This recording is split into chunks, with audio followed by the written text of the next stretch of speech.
Bonjour, bienvenue dans la série sur la relativité. Alors, bon, pour ceux qui ont suivi la série sur la mécanique quantique, rassurez-vous, je ne m'arrête pas, je fais simplement une pause. Hein, j'avais besoin de faire une petite pause en faisant autre chose. Donc on va faire ici une série plus courte sur la relativité. Alors, ça sera la relativité restreinte et la relativité générale. Alors ici, nous ne ferons pas l'impasse sur les maths. Nous verrons les aspects mathématiques, nous verrons les équations. Alors, on peut se le permettre, d'abord parce que comme c'est plus court, on peut se permettre d'aller un peu plus dans les détails techniques. Ensuite, parce que ce n'est pas très difficile. Les mathématiques en relativité sont souvent beaucoup plus abordables qu'en mécanique quantique.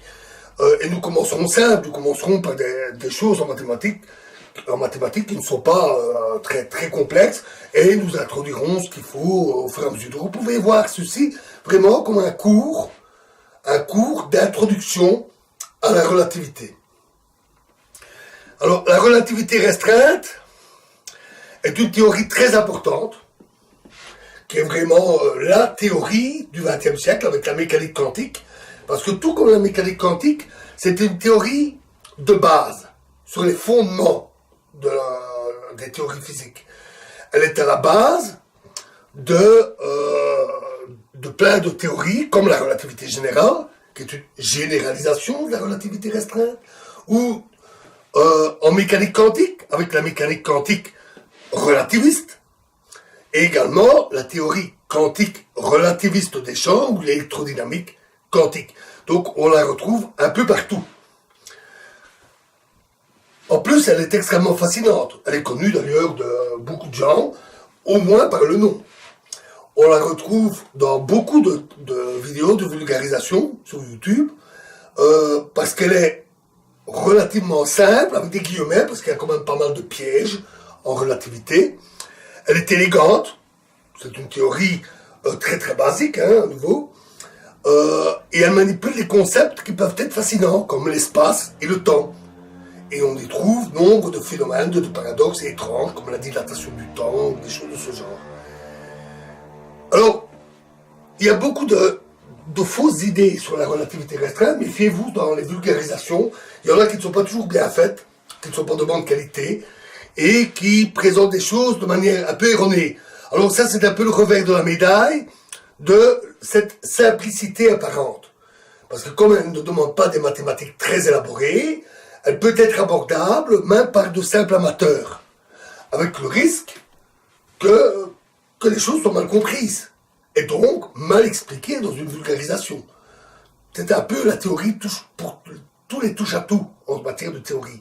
Et ça c'est à la fois pratique, parce qu'elle est très abordable, mais en même temps ennuyant, parce que on trouve beaucoup de bêtises. On y reviendra, on reparlera sur ce genre de choses. Alors, avant de continuer, une chose qu'on va bien préciser ici, c'est que la relativité restreinte n'est pas une théorie de la lumière. Ça, c'est une fausse idée qui court partout. Ce n'est pas une théorie de la lumière. La lumière a un rôle très important en relativité, d'abord d'un point de vue historique, parce qu'elle a un aspect fondateur. C'est en se posant des questions sur certaines particularités étranges de la lumière que certains scientifiques, et en particulier bien sûr Einstein, sont arrivés à la relativité. Donc elle a un aspect historique très important. De plus, elle a une vitesse extrêmement grande. Elle va à la vitesse de la lumière. 1 milliard de kilomètres/heure. 300 000 kilomètres par seconde, à chaque seconde. Aller-retour à la Lune en 2 secondes environ. C'est très très rapide. Et à ces vitesses-là, on ne peut pas négliger la relativité. Donc avec la lumière, on est forcément dans les phénomènes relativistes. De plus, la lumière a un aspect extrêmement pratique. Beaucoup d'expériences utilisent la lumière ou des ondes radio pour transmettre des informations, pour calibrer des distances. C'est donc quelque chose, la lumière est omniprésente. Mais ça ne veut pas dire pour ça que la relativité est une théorie de la lumière. mais ainsi elle est née à partir de là. La théorie de la lumière, c'est l'électrodynamique. Et théorie de Maxwell avec les ondes électromagnétiques, qui sont des ondes radio ou de la lumière. L'électrodynamique classique ou l'électrodynamique quantique, avec les photons. Voilà un point important à préciser. On reparlera malgré tout beaucoup de la lumière, bien entendu. Alors, nous commencerons par un peu d'histoire, voir comment tout ça s'est mis en place. Puis, nous verrons les principes de base de la relativité. Nous ne contenterons pas de les poser tels quels, de manière abrupte. Nous étudierons les aspects historiques sur les expériences qui y ont mené et quels sont l'ensemble de ces principes, pourquoi on les adopte, quels sont tous leurs aspects sous tous les angles. Nous verrons ça bien en détail pour bien poser les fondations de cette théorie. Une fois fait, on peut alors élaborer la théorie, d'abord la cinématique, donc tout ce qui concerne le mouvement, puis la dynamique, tout ce qui concerne les forces, l'énergie.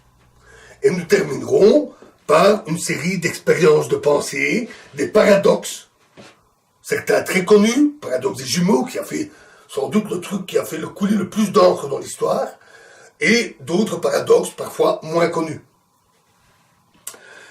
C'est à nouveau ce fameux revers de cette simplicité. Évidemment, tout le monde s'y est attaqué, tout le monde y a été de ces petites expériences, de ces petites idées, et donc on retrouve plein d'expériences de ce type qui sont, ma foi, très instructives quand on sait comment les traiter, les aborder. Voilà, donc dans la prochaine vidéo, nous commencerons par un rappel historique qui a mené jusqu'à la relativité. Je vous remercie.